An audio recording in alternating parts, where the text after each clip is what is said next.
So we're going to have a look at an application we built for an international corporation.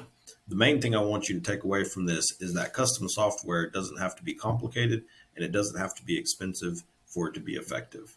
This particular client worked with manufacturers all over the globe repairing a very specific type of part. The parts that they used had very long lead times and all of the inventory was managed out of Europe. The problem was the unpredictable demand. Different repair centers would have different demands for different things at different times. So where one would run out and another one would have extra, they needed a solution where they can move all of their inventory into real time, where they could see what was going on. We delivered that with a simple 3-screen application and a few API calls to get everyone on the same page. So let's have a look at how it works. So here's a look at the parts in screen. The app only has 3 screens: parts in, parts out, and admin.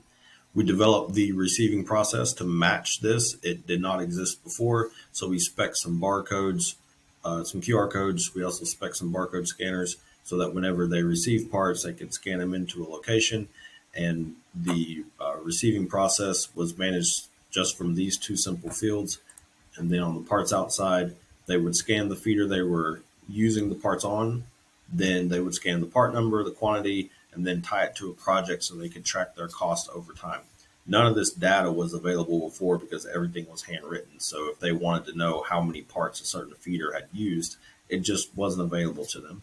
Now we can put out a nice clean chart that shows the most troublesome feeders that come through, and we can make recommendations to the client.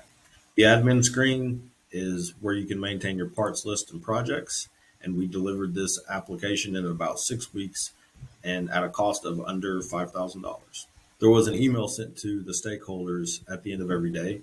And so now we'll have a look at that spreadsheet. This report is sent at the end of each day, and it has all the relevant information for any stakeholder who might be interested. Also, the same information was available via API call, so we could upload it directly to their inventory database at the main HQ in Europe. So here are your main takeaways. 1, custom software does not need to be expensive to be effective. What you just saw was relatively cheap, and it moved the client forward 30 years in terms of their throughput and automation. And number 2, the true power of automation comes when you stack multiple kinds of technology together. When you do that, you get an exponential return on your investment as opposed to just railing yourself into one single option.